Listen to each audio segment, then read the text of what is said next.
Price Lord.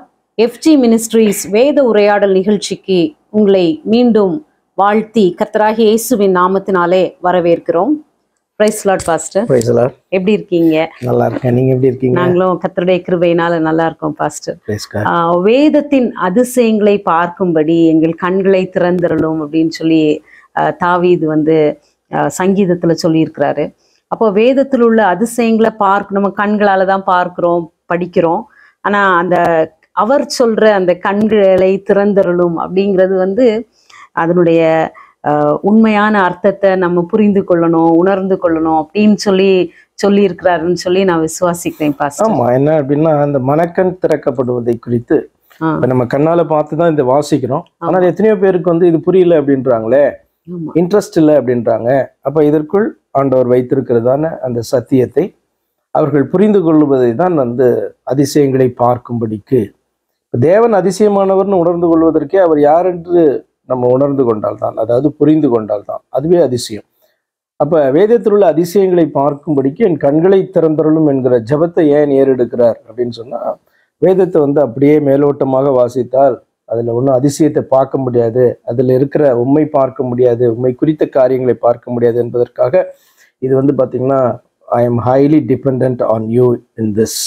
ஏன்னா இது உம்முடைய வார்த்தைகள், இதனுடைய விளக்கங்களை நீர்தான் தர வேண்டும், எனக்கு உதவி செய்யும் என்று கேட்கிறதான, தன்னை அர்ப்பணித்து தாழ்த்தி கேட்கிறதான, தன்னுடைய சுய ஞானத்திலேயோ பலத்திலேயோ இவ்வளத்துக்கும் ஒரு ஒரு ஒரு தீர்க்கதரிசி தானே அவன். பார்த்தீங்கன்னா ஞானம் உள்ளதான ஒரு மனுஷன் தானே, தேவனுடைய இருதயத்துக்கு ஏற்றவன் தானே. அப்போ அவனே தன்னை தாழ்த்தி ஆண்டவருடைய வார்த்தையை புரிந்து கொள்வதற்கு அவன் ஜெபிக்கிறான் என்று சொன்னால் எந்த அளவுக்கு எல்லாருமே ஜெபிக்க வேண்டும் அப்படின்றது அந்த வார்த்தையில காணப்படுது. நான் இன்னைக்கு ஒரு சீரீஸ் ஆஃப் கொஸ்டின் சேர்ந்த ஒரு கொஸ்டின்ல ஆரம்பிக்கலாம்னு நினைக்கிறேன் பாஸ்டர். அது இந்த அப்போஸ்தலர் நடபடிகள்ல இருக்கு. அப்போஸ்தலர் 4:12, அவராலே அன்றி வேறொருவராலும் ரட்சிப்பு இல்லை, நாம் ரட்சிக்கப்படும்படிக்கு வானத்தின் கீழெங்கும் மனுஷர்களுக்குள்ளே அவருடைய நாமமே அல்லாமல் வேறொரு நாமம் கட்டளையிடப்படவும் இல்லை என்றான் அப்படின்னு சொல்லிட்டு, என்னோட கொஸ்டின், அவராலே அண்டி வேற ஒரு நாமம் இல்லை, மனுஷருக்குள்ளால இல்லை, பூமிக்கு கீழங்க இல்லை அப்படின்னு.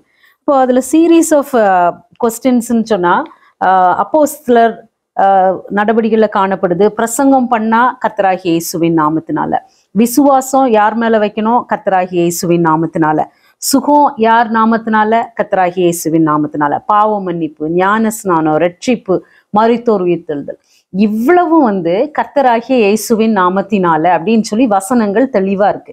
அப்ப எல்லாமே இந்த ஹோல் பேக்கேஜே கர்த்தராகிய இயேசுவின் நாமத்தினாலே அப்படின்னு இருக்கும்போது, இவரோட மேலான ஒருத்தர் இருக்கிறாரு. இவரு இப்ப நம்ம சொல்லுவோம்ல, அந்த சில ஸ்பீசிஸ்லாம் எக்ஸ்டிங்க்ட் ஆயிட்டு அப்படின்னு, அப்ப இவர் கடந்து போயிட்டாரு, இப்போ ஆவியானவர், இப்படியெல்லாம் சொல்லும்போது நான் பைபிள்ல வசன ஆதாரத்தோட நான் எடுத்து வச்சிருக்கேன். ஃபுல் பேக்கேஜ் கர்த்தராகிய இயேசு கிறிஸ்துவின் நாமத்தினாலன்னு இருக்கு. அப்போ இத குறிச்சு எங்களுக்கு ஒரு விளக்கம் தாங்களேன் பாஸ்டர். நீங்க சொன்னதுல ஒன்ன நீங்க மிஸ் பண்ணிட்டீங்க. அதாவது பிசாசுகளை விரட்டுறதுக்கும் இயேசு கிறிஸ்துவனுடைய நாமம் வேணும். பழைய ஏற்பாட்டுல பிசாசுகளை விரட்டினார்கள் அப்படின்னு நம்ம வாசிக்கல. அசுத்த ஆவிகளை துரத்துகிறதான அந்த ஊழியம் என்பதே இயேசு கிறிஸ்துவினால் தான் அங்கதான் தொடங்குது. இன்றைக்கு செய்கிறதும் இயேசு கிறிஸ்துவனுடைய நாமத்தினால்தான் பிசாசுகளை துரத்துகிறார்கள். அப்படி இருக்கும் பொழுது இயேசு கிறிஸ்துவின் நாமம் எல்லாவற்றிற்கும் அவசியமாகிறது. ரட்சிப்புல இருந்து, சுகமளிக்கிறதுல இருந்து, வரங்கள் கிரியை செய்கிறதுல இருந்து, சபையை நடத்துவதற்கு, மற்றவர்களை ஆசீர்வதிப்பதற்கு, மற்றவர்களை வரவேற்பதற்கு, நம்மளை குறித்து பேசிக்கிறதுக்குமே நம்மளை என்னதான் சொல்லிக்கிறோம், நம்ம கிறிஸ்தவர்கள் என்று சொல்லிக்கிறோம். அப்ப அவருடைய நாமம் எல்லாவற்றுக்கும் அவசியமாயிருக்கும் போது என்னதான் புரிந்து கொள்ள வேண்டும் என்றுனா, இவர் தான் தெய்வம், இவரை அன்றி வேறொருவர் இல்லை என்பதை புரிந்து கொள்ளும். நீங்க ஒரு வசனத்தை வாசிப்பீர்கள். அதாவது அப்போஸ்தலர் 4:12, வானத்தின் கீழெங்கும் பூமியின் மீதெங்கும் மனுஷர் ரட்சிக்கப்படுவதற்கு வேறொரு நாமம் கட்டளையிடப்படவும் இல்லை அப்படின்னா வேற ஒரு நாமம் இல்லைன்னு அர்த்தம். அப்ப நம்மளை ரட்சிக்கிறவர் யாரு? பழைய ஏற்பாடு புத்தகத்துல நம்ம என்னவாக வாசிக்கிறோம்? தேவன் என்கிறவர் தான் நம்மளை ரட்சிக்கிறார். அதுவும் எந்த தேவன்? அடுத்த கேள்வி வருது. ஏன்னா பாகால தெய்வம்னு சொன்னவர்கள் உண்டு, அஸ்தரோத்தை தெய்வம் என்று சொன்னவர்கள் உண்டு, யெகோவாவை தெய்வம் என்று சொன்னவர்கள் உண்டு. அப்ப பழைய ஏற்பாடு புத்தகத்துல பார்க்கும் பொழுது யார் நம்மளை ரட்சிக்கிறவன் சொன்னால் கர்த்தர் என்கிற தெய்வம் தான் நம்மளை ரட்சிக்க முடியும். கர்த்தர் என்கிற ஒரே தேவன் தான் நம்மளை ரட்சிக்கிறவர். அதனால்தான் நீங்க அவர் தன்னை குறித்து சொல்லும் பொழுது நானே கர்த்தர் அப்படின்னா நீங்க வேற யாரையும் கர்த்தர்னு சொல்ல முடியாது. ஒருவர் மட்டும்தான் கர்த்தர். என்னை அல்லாமல் ரட்சகர் இல்லை அப்படின்றார்.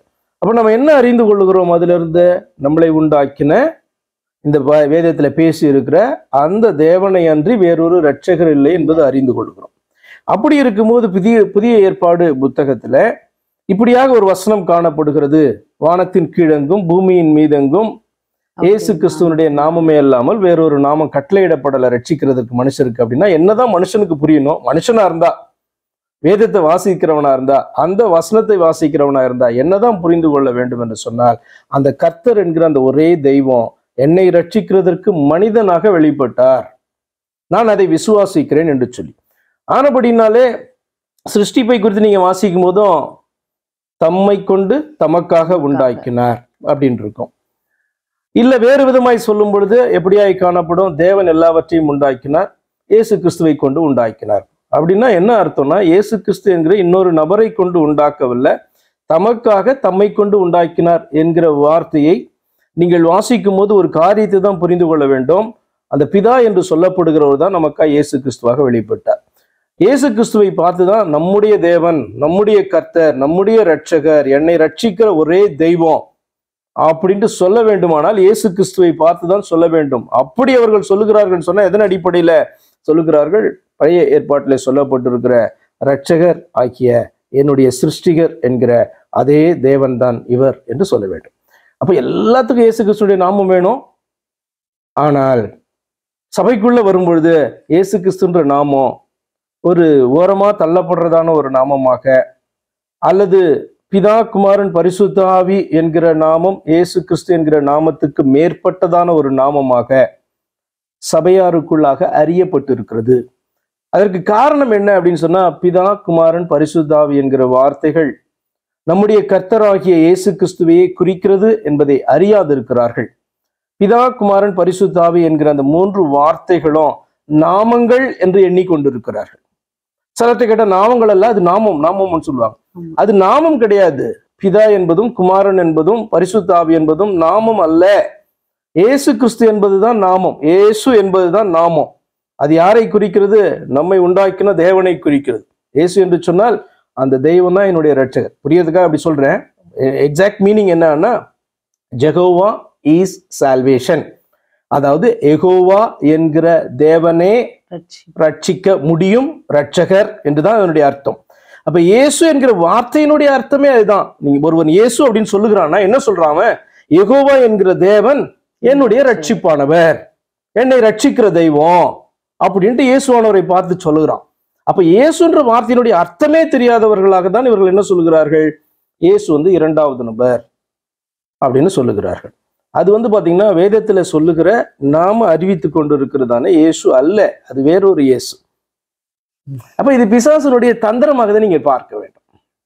அப்புறம் நமக்கு எல்லாருக்கும் தெரியும், சுகம் அளிக்கிறது, பாவ மன்னிப்பு, இது தேவனாலதான் செய்ய முடியும் அப்படின்னு சொல்லி ஒவ்வொரு மனுஷனுக்கும் ஒவ்வொரு தேவனுடைய பிள்ளைக்கும் தெரியும். அப்போ இங்க கிளியரா அந்த அப்போஸ்தலர் 3:6 சொல்லப்பட்டிருக்கு. அப்பொழுது பேதுரு, அப்போஸ்தலர் 3:6, அப்பொழுது பேதுரு, வெள்ளியும் பொன்னும் என்னிடத்தில் இல்லை, என்னிடத்தில் உள்ளதை உனக்கு தருகிறேன், நஸ்ரேனாகிய இயேசு கிறிஸ்துவின் நாமத்தினாலே நீ எழுந்து நட. அப்போ அவர் தேவன் சுகமாக்கி இருக்கிற எக்ஸாம்பிள்ஸ் நம்ம சரித்திரம் பார்த்துருக்கோம், நிறைய இன்சிடென்ட்ஸு. இதுல பேதுரு யூஸ் பண்றாரு, கர்த்தராகிய இயேசு கிறிஸ்துவின் நாமத்தினால நீ எழுந்து நட அப்படின்னு சொல்லிட்டு. அப்போ ரொம்ப ஸ்பெசிஃபிக்கா அற்புதங்களை செய்யறது நம்ம மனுஷனால முடியாது, நார்மலான ஹியூமன் பீயிங்கால முடியாது, தேவனால் மட்டும்தான் முடியும். அதுக்கு அவங்க நம்முடைய கர்த்தராகிய இயேசு கிறிஸ்துவின் நாமத்தை தான் ப்ரொக்ளைம் பண்றாங்க. ஞான ஸ்நானம் கொடுக்கறதுக்கும் அப்போஸ்தலர் 2:38 போவே. இப்போ நீங்க சொன்னது ஹீலிங்கை குறிச்சு பேசுனீங்க. இப்ப பேதுரு என்னிடத்துல வெள்ளியும் பொண்ணும் இல்லை, நசரேயனாகிய இயேசு கிறிஸ்துவின் நாமத்தினால எழுந்து நட. அப்ப சுகமாக்கினவர்கள் இயேசு கிறிஸ்துவின் நாமத்தை பயன்படுத்தி தான் சுகமாக்கினார்கள். இன்னைக்கும் அப்படிதான் நினைக்கிறேன்ல. ஆமா. எல்லா ஊழியர்களும் அதாவது இயேசுவின் நாமக்காரர் என்று சொல்லுகிறவர்களா இருந்தாலும், திருத்துவத்தை நம்புகிறோம் என்று சொல்லுகிறவர்களா இருந்தாலும், அவர்கள் சுகமாக்கும் போது இயேசு கிறிஸ்து வேணும் அவங்களுக்கு. இயேசு கிறிஸ்துவோட நாமம் வேணும். அப்ப அதை பயன்படுத்தி தான் என்ன பண்றாங்க, அவர்கள் சுகமாக்குகிறார்கள். இப்படி வைத்துக் கொள்ளுங்க. இப்ப இயேசு கிறிஸ்து சுகமாக்கும் பொழுது அவர் என்னுடைய நாமத்தினாலே சுகமாக்குறேன், தேவனுடைய நாமத்தினாலே சுகமாக்குறேன், பிதாகுமாரன் பரிசுத்தாவின் நாமத்தினாலே சுகமாக்குறேன் அப்படின்னு ஏதாவது சொன்னாரா? இல்ல, அவர் அப்படியே கட்டளை தான் கொடுக்கிறாரு. அவர் சுகமாகுன்னாரு, திறக்கப்படுவாயாகன்னாரு, குருடனா இருக்கிறவனுடைய கண்கள் திறக்கப்பட்டது, ஊமையன் பேசினான். இப்ப இவர் பாத்தீங்க அப்படின்னு சொன்னா நாமத்தை பயன்படுத்துறாரா அப்படின்னு நீங்க கேட்டீங்கன்னா, நாமத்தை பயன்படுத்துறாரு. யாருடைய நாமத்தை பயன்படுத்துறாரு? அவர் நானுன்னு சொல்றதுதான் பாத்தீங்கன்னா தேவனுடைய நாமம். அந்த இடத்துல நான் அப்படின்னு சொன்னா நான் தேவன், அதனால அப்படி பேசுறேன் அப்படின்ட்டு. பிசாசு புறப்பட்டு போ அப்படின்ட்டு அவர் விரட்டுகிறதான ஒரு காரியமா இருந்தாலும், சுகப்படுத்துகிறதான காரியமா இருந்தாலும், உன்னுடைய பாவங்கள் மன்னிக்கப்பட்டது, தேவனுடைய நாமத்தினாலே கட்டளையிடுகிற உன் பாவங்கள் மன்னிக்கப்படுது அப்படி சொல்லல. காரணம் என்ன? அதுல இருந்து நம்ம ஒரு காரியத்தை புரிந்து கொள்ள வேண்டும். தேவன் நம்மத்திலே இறங்கி வந்திருக்கிறார். நான் என்று அவர் பேசும் பொழுதெல்லாம் தன்னுடைய நாமத்தை குறித்து பேசுகிறார். நான் தான் உனக்கு கட்டளையிடுகிறேன் அப்படின்னு சொல்லுகிறார் என்று அர்த்தம். ஆனால் நாம அவருடைய ஊழியர்கள், அப்படி அப்போஸ்தலர்களா இருந்தாலும், இன்றைக்கு கிரியை செய்கிற அவருடைய ஊழியர்களா இருந்தாலும், என்னுடைய நாமத்தினால நான் சொல்றேன் போ அப்படின்லாம் சொல்ல முடியாது. என்னுடைய நாமத்தினால சுகமாக சொல்ல முடியாது. என்னதான் பயன்படுத்தணும்? நம்முடைய தலைவர், நம்முடைய தெய்வம், நம்முடைய எஜமான் யார் நம்மளை அழைத்தாரோ அவருடைய நாமத்தை பயன்படுத்த வேண்டும். அப்ப இயேசு கிறிஸ்துவனுடைய நாமத்தினாலே அப்படின்றதுனால தான் பவுல் என்ன சொல்றான், நசரேயனாகிய இயேசு கிறிஸ்து. அது கூட என்ன அர்த்தம்? நாசரேத்துல விழுந்ததானே வளர்ந்ததானே நாசரேத் ஊரானாகிய இந்த மனுஷனாகிய இயேசு கிறிஸ்து அப்படின்னு சொல்றான். அப்படின்னா என்ன அர்த்தம்? ஒரு மனுஷன் பேரை சொன்னா போயிடுமா? மனுஷன் பேரை சொன்னா சுகம் உண்டாகுமா? என்ன பேதுருக்கு நம்பிக்கை காணப்பட்டது? பரலோகத்தின் தெய்வம் இந்த பூமியில மனிதனாக வெளிப்பட்டு நாசரேத் என்கிறதான ஊரிலே அவர் வளர்ந்தார் அப்படின்ட்டு என்ன பண்றான்? அவன் நம்புகிறான். அதாவது தேவன் மாம்சத்துல வெளிப்பட்டார், அது இயேசு கிறிஸ்து என்று அவன் நம்புகிறான். ஆனபடினால அந்த இடத்துல அற்புதம் நடக்குது. அந்த இடத்துல பாத்தீங்கன்னா தைரியமா பாத்தீங்கன்னா அவருடைய நாமத்தை அவன் பயன்படுத்துகிறான். அப்போ நீங்க இதை எக்ஸ்பிளைன் பண்ணும்போது எனக்கு ஒரு இன்சிடென்ட் கூட ஞாபகம் வந்தது. அந்த சிலுவையில அறையப்படுறதுக்கு முன்னால அவங்க கர்த்தராகிய இயேசு கிறிஸ்துவை அந்த காட்டி கொடுக்குற அந்த சூழ்நிலையில யாரை தேடுறீங்க அப்படின்னோடனே நான் தான் அப்படின்னோடனே அப்படியே பின்னிட்டு விழுந்துறாங்க. அப்போ அந்த நான் தான் அப்படின்னா அந்த அவ்வளவு பவர்ஃபுல்லான அது 2 தடவை வரும், அப்படியே பின்னிட்டு கீழே விழுந்துட்டாங்க அப்படின்னு. அப்போ அவர் வேற நாமத்தை யூஸ் பண்ண வேண்டிய தேவையே இல்லை. நான் சொன்னாலே வேற நாமம் கிடையாது. என்ன அப்படின்னா, இப்ப இயேசு கிறிஸ்து ஒரு மனிதனாக பேசுகிறதான வார்த்தைகளை நீங்க பார்க்கணும். அவர் தேவனாக பேசுகிறதான வார்த்தைகள் தேவன் இறங்கி வந்திருக்கிறார்னு தான் தெரியும். அதுல தேவன் நம் மத்தியிலே இறங்கி வந்திருக்கிறார் அப்படின்றதான் நம்ம அதுல புரிந்து கொள்ள வேண்டுமே ஒழிய, இவர் மனுஷன், இவர் வேற ஒருத்தர் அப்படின்னு பார்க்க முடியாது. மனுஷனாய் காணப்பட்டார், ஆனால் தேவன் தான் மனிதனாக காணப்பட்டார். அப்படி என்று புரிந்து கொள்வதற்காக தான் அவர் பாத்தீங்க அப்படின்னு சொன்னா தன்னுடைய நாமத்துலதான் இதெல்லாம் பண்றார். நான் செய்கிறேன், நானே திராட்சை செடி, நானே நல்ல மேய்ப்பன். நீங்க வேதத்துல நீங்க வாசிப்பீங்க, சகரியா புஸ்தகத்துல நினைக்கிறேன், பூமியின் மீது எங்கும் ஒரே கர்த்தர் இருப்பார், அவருடைய நாமம் ஒன்றாய் இருக்கும். அவர் பாத்தீங்கன்னா தன்னுடைய ஜனத்தை மேய்ப்பார் அப்படின்னு இருக்கும். அப்ப தேவனை குறித்து சொல்லப்படுகிறதான வார்த்தை. அப்படியானால் இயேசு கிறிஸ்து கிளைம் பண்றார், நானே நல்ல மேய்ப்பன் அப்படின்றார். நீங்க முக்கியமா யோவான்ல இதை வாசிக்க முடியும். நிறைய இடங்களில நானே நானே நானே அப்படின்றதான வார்த்தையை பயன்படுத்துவார். நானே திராட்சை செடி அப்படின்னு சொல்லுவாரு, நானே வாசல் அப்படின்னு சொல்லுவாரு, நானே வழி, நானே ஜீவன், நானே சத்தியம் என்று சொல்லுவாரு, நானே ஜீவ அப்பம்னுவாரு. இப்படி நிறைய வார்த்தைகள் காணப்படும். நானே நானே அப்படின்னு சொல்லுகிறதான வார்த்தை வேற ஒரு நாமத்தை சொல்ல வேண்டிய அவசியம் கிடையாது. ஏன்னா வேற ஒரு நாமமே கிடையாது. தேவன் என்று சொன்னால் இவர் தான். அப்ப இதெல்லாம் நம்ம பார்க்கும்போது என்னதான் புரிந்து கொள்ள வேண்டும்? நான் வேதத்திலே வாசித்து கொண்டிருக்கிற, நம்பிக்கொண்டிருக்கிற, யூதர்களை சொல்லுகிறேன், அல்லது இன்றைக்கு நான் காணப்பட நம்மளை சொல்றேன், வேதத்துல ஒரு தெய்வம் உண்டல்லவா, அந்த தெய்வம் தான் இவர் அப்படின்ற அக்செப்ட் பண்ணிக்கணும். அப்ப நம்முடைய ரட்சிப்புக்கு இதுதான் ஒரே வழி. இப்ப இது ஐடென்டிபிகேஷன் தான் குறிக்குது. நீங்க ஆரம்பத்துல நீங்க வாசித்தீங்க அப்போஸ்தலர் 4:12, வானத்தின் கீழெங்கும் பூமியின் மேதெங்கும் இயேசு கிறிஸ்து என்ற நாமமே அல்லாமல் மனுஷர்களுக்குள்ள ரட்சிக்கப்படுவதற்கு வேறு நாமம் கட்டளையிடப்படவே இல்லை அப்படின்னா, அந்த வார்த்தையினுடைய அர்த்தமே என்னன்னா, நம்முடைய ரட்சகரான்னா நம்மை உண்டாக்கின தெய்வம் தான், அந்த ஒருத்தர் தான் நம்மளை ரட்சிக்க முடியும். அந்த தெய்வம் இறங்கி வந்திருக்கிறாரு. அது இயேசு கிறிஸ்துன்னு நீ அறிக்கை பண்ணியே ஆகணும், விசுவாசித்து அறிக்கை பண்ணியே ஆகணும், இல்லைன்னா உனக்கு ரட்சிப்பு கிடையாது. அதுல தெரியுது. ஆமா. அதுக்கப்புறம் நான் வந்து ஒரு ஞான ஸ்நானம் குறித்து அப்போஸ்தலர் 2:38 பேதுரு அவர்களை நோக்கி, நீங்கள் மனம் திரும்பி ஒவ்வொருவரும் பாவ மன்னிப்புக்கென்று இயேசு கிறிஸ்துவின் நாமத்தினாலே ஞான ஸ்நானம் பெற்றுக்கொள்ளுங்கள், அப்பொழுது பரிசுத்த ஆவியின் வரத்தை பெறுவீர்கள். அப்போ பேதுரு சொல்றாரு இயேசு கிறிஸ்துவின் நாமத்தினால ஞானஸ்நானம் பெற்றுக்கொள்ளுங்கள் அப்படின்னு சொல்லிட்டு. ஆனா வந்து ஞானஸ்நானம் இயேசு கிறிஸ்துவின் நாமத்தினால கொடுக்கணும் அப்படிங்கும்போது அது ஒரு பெரிய ஒரு கான்ட்ரவர்ஷியல் டாபிக்காகவே, பிதா குமாரன் பரிசுத்தாவியின் நாமத்தினால தான் ஞானஸ்நானம் கொடுக்கணும். ஆனா இயேசு கிறிஸ்துவுக்கு கூட இருந்த பேதுரு சொல்றாரு இயேசு கிறிஸ்துவின் நாமத்தினால ஞானஸ்நானம் கொடுங்க. அப்புறம் நம்ம வேற வசனங்களும் பார்க்குறோம், அவங்க வந்து அப்படிதான் கொடுத்தாங்க அப்படின்னு. அப்போ கூட இருந்த இயேசு கிறிஸ்துவ கூட தேவனோடு இருந்தவர்கள் வந்து அப்படிதான் கொடுக்குறாங்க, இயேசு கிறிஸ்துவின் நாமத்தை தான் பயன்படுத்துறாங்க.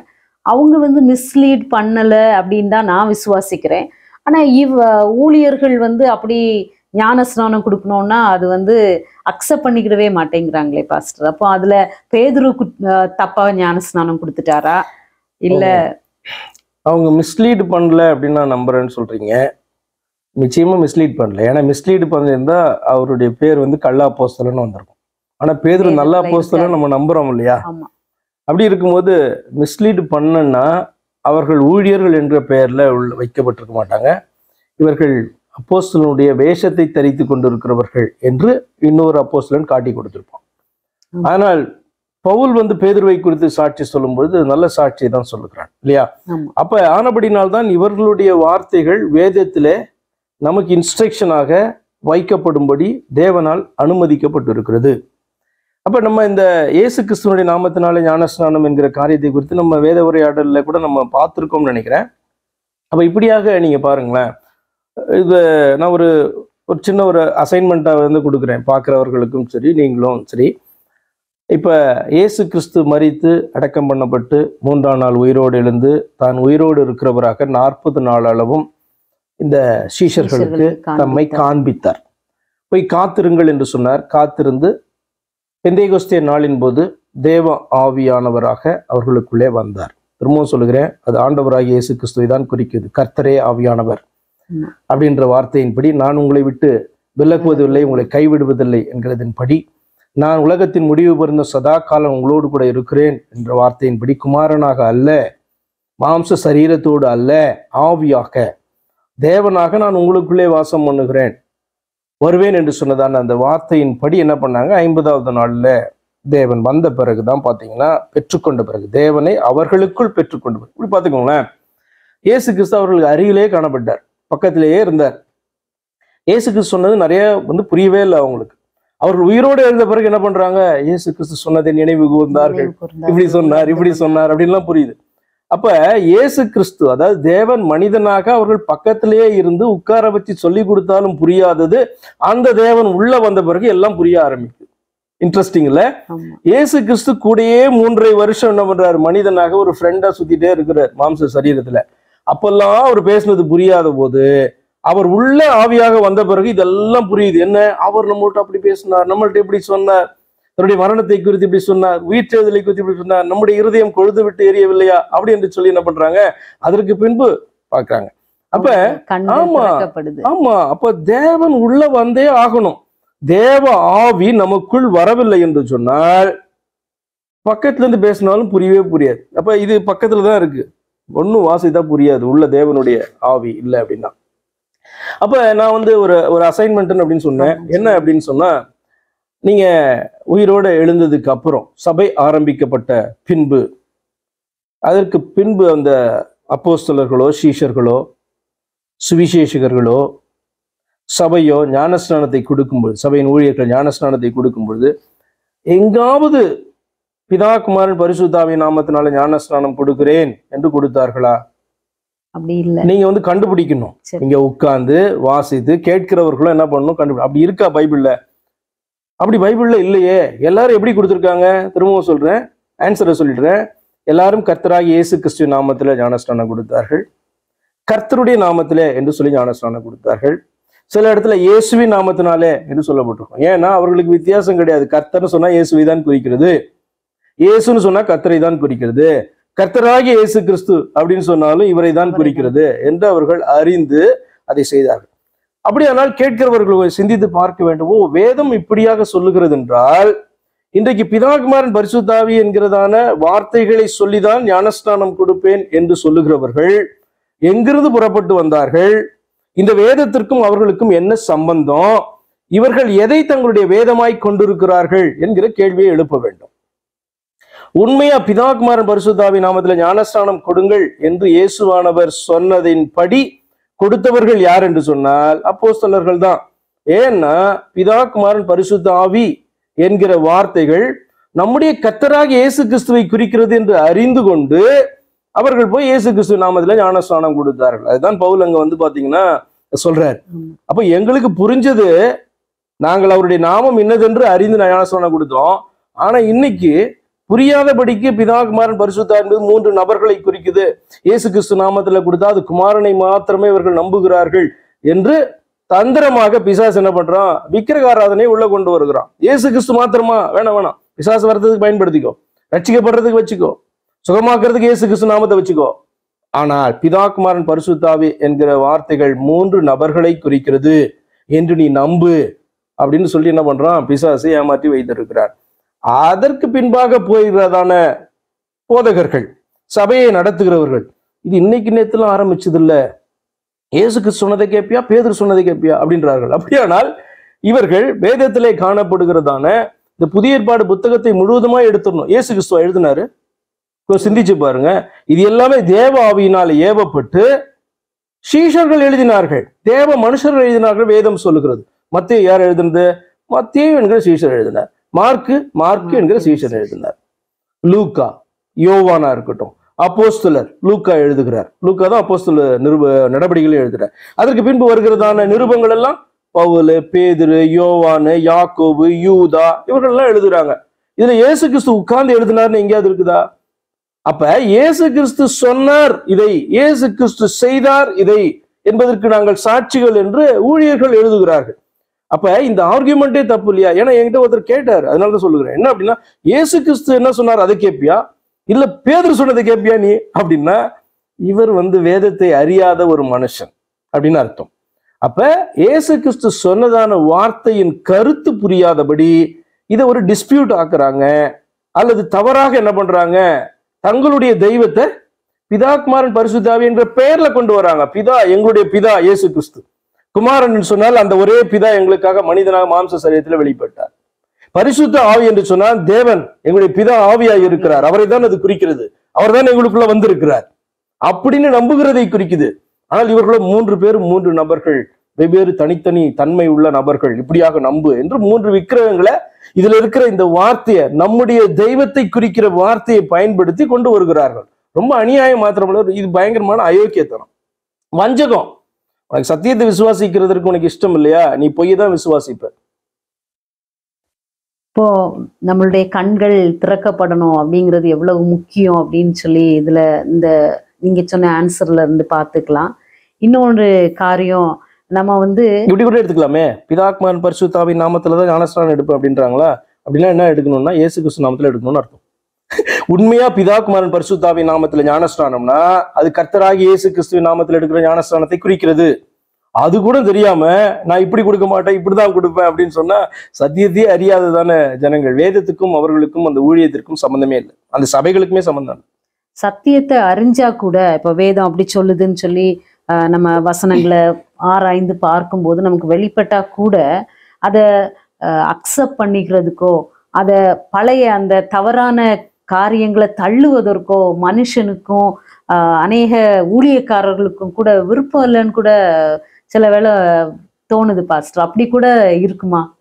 இதுல என்ன சந்தேகம்? என்னன்னா இவ்வளவு நாள் நான் இப்படி கொடுத்துட்டேன், இன்னைக்கு இப்ப பாத்தீங்கன்னா அந்த பாஸ்டர் 30 வருஷம் ஊழியம் பண்றாருன்னு வச்சுக்கோங்களேன். 30 வருஷமா என்னதான் சொல்லியிருப்பாரு, அவரே இயேசு கிறிஸ்து நாமத்துல ஞானஸ்நானம் கொடுக்க கூடாது, அது வேற.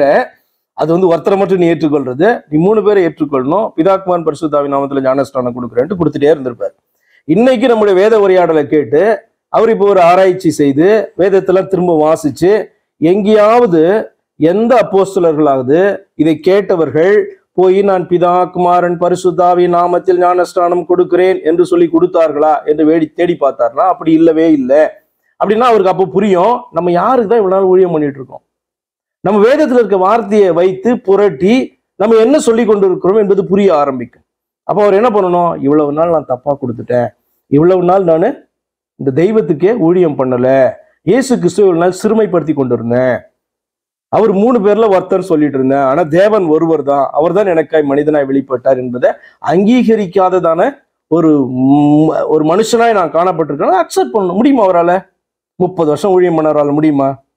இல்ல, சயின்டிஸ்ட்லாம் நம்ம பார்க்கும்போது இப்போ ஒரு தியரியை கொண்டு வர்றாங்க, ஆட்டம் வந்து இப்படிதான் இருக்கும், அது வந்து இன்டிவிசிபிள் பார்ட்டிகிள்னு சொல்றாங்க.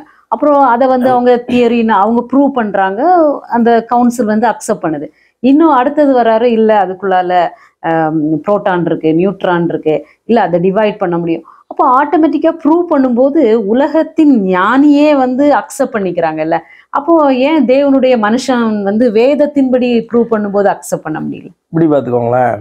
இப்போ வேதத்தின் படினா வேதத்தில் இருக்கிறதான சத்தியத்தை குறித்து நம்ம பேசுகிறோம். ஆமா, அதாவது இந்த வசனங்களுக்கு காணப்படுகிற ஆவியையும் ஜீவனையும் குறித்து நம்ம பேசுகிறோம். அவங்க கண்ணுக்கு தெரியவே இல்லை. இப்ப நீங்க சொல்றதான காரியங்கள் எல்லாம் ப்ரூவ் பண்ணப்படுகிறது, அதாவது பார்க்கிறார்கள், மைக்ரோஸ்கோப் வச்சு பார்க்கிறார்கள். வந்து பாத்தீங்க அப்படின்னு சொன்னா அந்த எக்ஸசைஸ் மூலமா ப்ரூவ் பண்றாங்க. அதுக்குன்னு வந்து பாத்தீங்கன்னா இப்போ ஒரு சயின்டிஸ்ட் வந்து பாத்தீங்கன்னா இந்த உலகம் வந்து உருண்டையானதுன்னா அவன் ப்ரூவ் பண்ணி காமிக்கணும். அப்ப எதிர்த்து நிற்கிறதான அந்த சயின்டிஸ்ட்லாம் வேற வழியே கிடையாது, அக்செப்ட் பண்ணி தானே ஆகணும். அதை போல ப்ரூஃப்னா ஏசு கிறிஸ்து இறங்கி வரும்போது தான் ப்ரூஃப். நேரா பார்ப்பாங்க, என்னடா 3 பேரை பேசணும், அப்ப கூட யோசிப்பாங்க இவர் போய் நமக்கு பிதாவையும் பரிசுத்தாவையும் காட்ட போறாரு அப்படின்னு நினைச்சிட்டு இருப்பாங்க. ஆனா ஏமாந்து போயிடுவாங்க. ஏன்னால் அவர் வரும்போது பிதாவிற்கு முன்பாக நம்ம நிற்போம் தான் சொல்லப்பட்டிருக்கு. தெசலோனிக்கேயர் 1 தெசலோனிக்கேயர் புஸ்தகத்துல நம்ம இப்படியாக வாசிக்கிறோம்.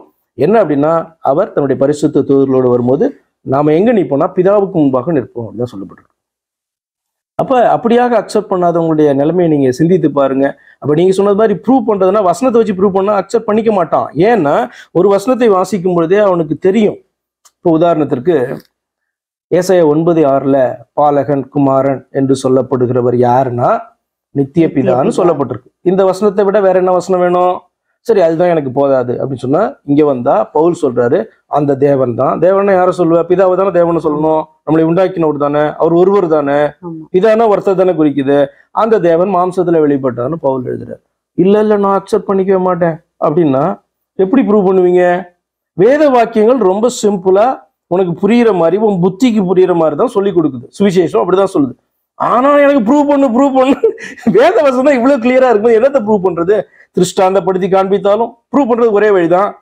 அவர் இறங்கி வந்தா தெரியும். அவர்கிட்ட கேட்கலாம், 2 பேரா நீங்க 3 பேரா ஒருத்தரா தான் நீங்க அப்படின்னு சொன்னா, நீ என்னுடைய ஆளே இல்லை, நீ யாரு அப்படித்தானே கேட்பாரு.